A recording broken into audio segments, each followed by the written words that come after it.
मगध राज्य में एक सोनापुर नाम का गांव था। उस गांव के लोग शाम होते ही अपने घरों में आ जाते थे और सुबह होने से पहले कोई भी घर के बाहर कदम भी नहीं रखता। इसका कारण था डाकू अंगुलीमाल।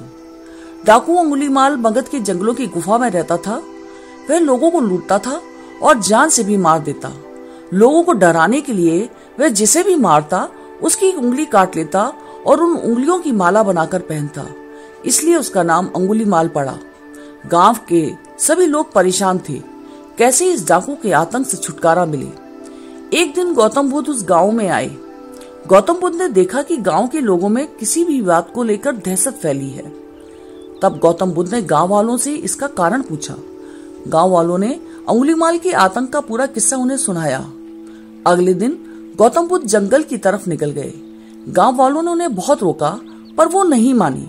बुद्ध को आते देख अंगुलीमाल हाथों में तलवार लेकर खड़ा हो गया, पर बुद्ध उसकी गुफा के सामने से निकल गए।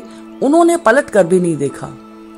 अंगुलीमाल उनके पीछे पीछे दौड़ा, पर बुद्ध के दिव्य प्रभाव के कारण वह उन्हें पकड़ नहीं पा रहा था।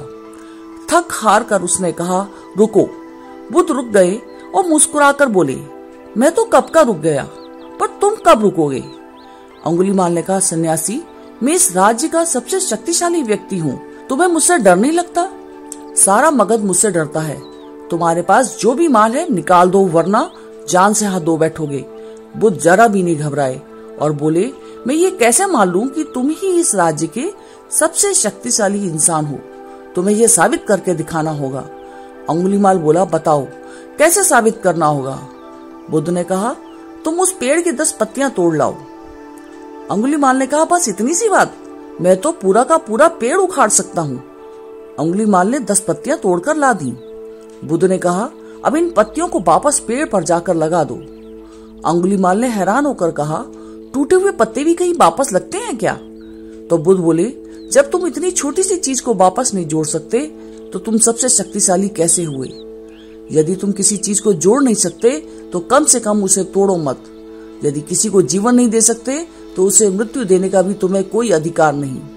यह सुनकर अंगुलीमाल को अपनी गलती का एहसास हो गया और वह बुद्ध का शिष्य बन गया।